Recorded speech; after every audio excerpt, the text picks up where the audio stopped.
ലാ തതഖദ്ദം അലൈഹി ഫിൽ മശി ഇല്ലാ ലിദ്ദറൂറ. ഉമ്മയുടെ വാപ്പയുടെ കൂടെ നടക്കുകയാണെങ്കിൽ ഒരാവശ്യത്തിനല്ലാതെ മുമ്പിൽ നടക്കരുത്. നീ അവരുടെ ബാക്കിലാണ് നടക്കേണ്ടത്. നീ വലിയ ആളായിരിക്കാം, പക്ഷേ നിന്റെ ഉപ്പയും ഉമ്മയും നിന്നെക്കാളും വലിയ ആളുകളാണ്. അതന്നെ, അവരാണ് മുമ്പിൽ നടക്കേണ്ടത്, നീ ബാക്കിലാണ് നടക്കേണ്ടത്. പക്ഷെ എന്തെങ്കിലും ആവശ്യമുണ്ട്, വേഗം പോയിട്ട് വണ്ടി വിളിച്ചു വരാൻ വേണ്ടി പോവാ, മുമ്പിൽ നടന്നോ. അല്ലെങ്കിൽ മുമ്പിൽ എന്തെങ്കിലും പ്രയാസങ്ങളുണ്ട്, നീക്കി കൊടുക്കാൻ വേണ്ടി മുമ്പിൽ നടക്കുകയാണ്, അതിനൊന്നും കുഴപ്പമില്ല. അല്ലാത്ത പക്ഷം നിന്റെ ഉമ്മയും വാപ്പയും നടക്കുന്നതിന്റെ ബാക്കിലാണ് നീ നടക്കേണ്ടത്. ഇത് ശറഅ് പഠിപ്പിക്കുന്ന നിയമമാണ്. മഹാനായ പണ്ഡിതൻ ഉമർ ഇബ്നു ദർർ റളിയല്ലാഹു അൻഹു മഹാനവറുകൾ മരണപ്പെട്ടപ്പോ അദ്ദേഹത്തിന്റെ വാപ്പയായ ദർർ റളിയല്ലാഹു അൻഹു പറഞ്ഞൊരു വാക്കുണ്ട്, ഒരു ദുആയുണ്ട്. ഉമർ ഇബ്നു ദർർ എന്നവരെ താബിഈങ്ങളുടെ കാലത്ത് കഴിഞ്ഞ മഹാൻ. അല്ലാഹുമ്മ ഇന്നി ഖദ് ഗഫർതു ലഹ്. ഇത് വലിയൊരു ചരിത്രമാണ്.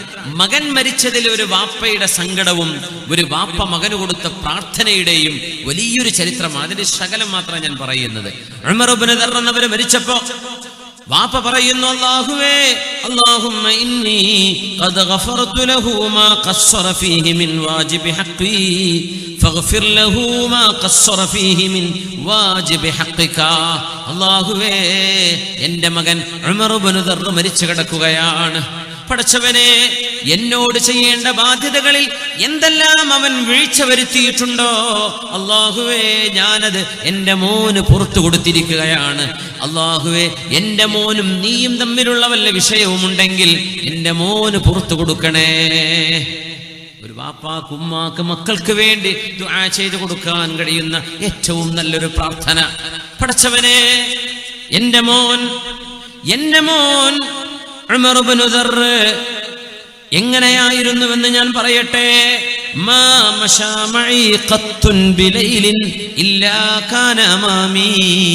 രാത്രി ഞാൻ നടന്നു പോകുമ്പോൾ എൻ്റെ മോൻ എൻ്റെ മുമ്പിൽ നടക്കും. വമാ മശാ മഈ ഫീ നഹാരിൻ ഇല്ലാ കാന വറാഇ. പകല് നടക്കുകയാണെങ്കിൽ എൻ്റെ മോൻ എൻ്റെ ബാക്കിലായിരിക്കും. ഞാൻ താഴെ ഇരിക്കുമ്പോ വീടിന്റെ മേൽഭാഗത്ത് പോലും അവൻ വരാറില്ലായിരുന്നു. അല്ലാഹുവേ, അത്രമേൽ എന്നോട് ഉപകാരം ചെയ്ത മോനാണ്. ഞാനും അവനും തമ്മിലുള്ള വിഷയം ഞാൻ പുറത്തു കൊടുത്തിരിക്കുന്നു. അല്ലാഹുവേ, നീയും അവനും തമ്മിലുള്ളത് പുറത്തു കൊടുക്കണമേ. എന്നിട്ട് തൽഖീൻ ചെല്ലുന്ന പോലെ ഉമർ ഇബ്നു ദർർ എന്നവരുടെ ഖബറിന്റെ അരികത്തിരുന്ന് വാപ്പ ഒരുപാട് പറയുന്ന ഒരു സംഭവമുണ്ട് മകനെ കുറിച്ച്. അതിൽ പറയുന്ന ഭാഗം ഇതാണ്: മുമ്പിൽ നടക്കൂലായിരുന്നു പകലിൽ, രാത്രി എന്റെ മുമ്പിൽ നടക്കും എനിക്ക് വഴി കാണിക്കാൻ.